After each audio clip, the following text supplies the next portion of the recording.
I wake up barefoot on a deserted highway, the cold asphalt biting into my skin. The phone glows with the stark digits.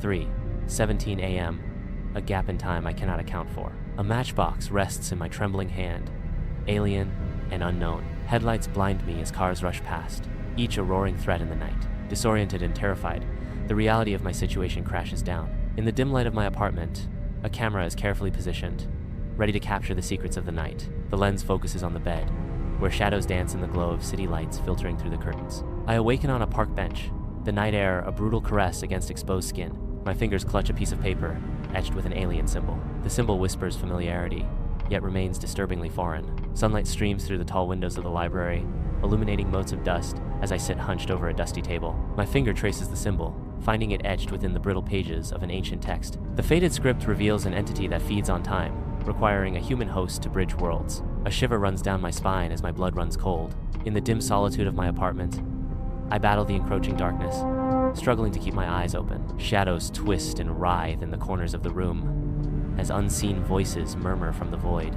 The clock ticks, each second echoing like a death knell in the silence. I awaken within the cold confines of a vast abandoned warehouse. Strange symbols adorn the walls, their meanings obscure and unsettling. A circle of candles flickers, casting eerie shadows across the room. The realization hits. This is the place, the site of the ritual. Within the warehouse, figures cloaked in hooded robes chant in an alien tongue. Their movements are disturbing and unnatural. Paralyzed by fear, I struggle to escape. In the dim warehouse, a figure shifts, their face obscured by shadow. An ancient, hungry presence looms, drawing closer. The truth dawns. The missing time is not random, but a sacrifice. I wake up in my bed, the warehouse a distant nightmare. But the symbol from the warehouse is now burned into my skin. I cannot escape what is happening. Desperate, I frantically search for a way to stop the ritual. Ancient texts offer only cryptic clues and dire warnings. Time is running out. The whispers grow louder, a persistent drone that threatens to drown out reality. In the realm of dreams, fleeting visions of a dark entity emerge, its power immense and terrifying. It seeks not just time, but the very essence of being, the soul.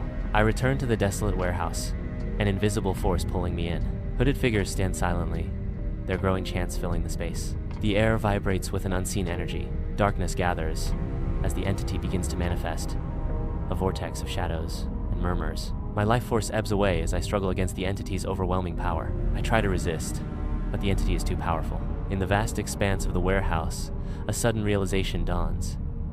The matchbox holds the key. The matchbox contains a counter-ritual, a desperate method to banish the entity. Using the counter-ritual will cost me everything. I stand in the warehouse. The match flares as I recite the ancient words. Blinding light floods the warehouse. The entity screams, banished back into the void. I wake up to find the mark vanished, the hours lost now reclaimed. Yet, the whispers persist, a haunting echo of what was, a promise of what's to come. It remembers me, and it is only a matter of time before it comes back.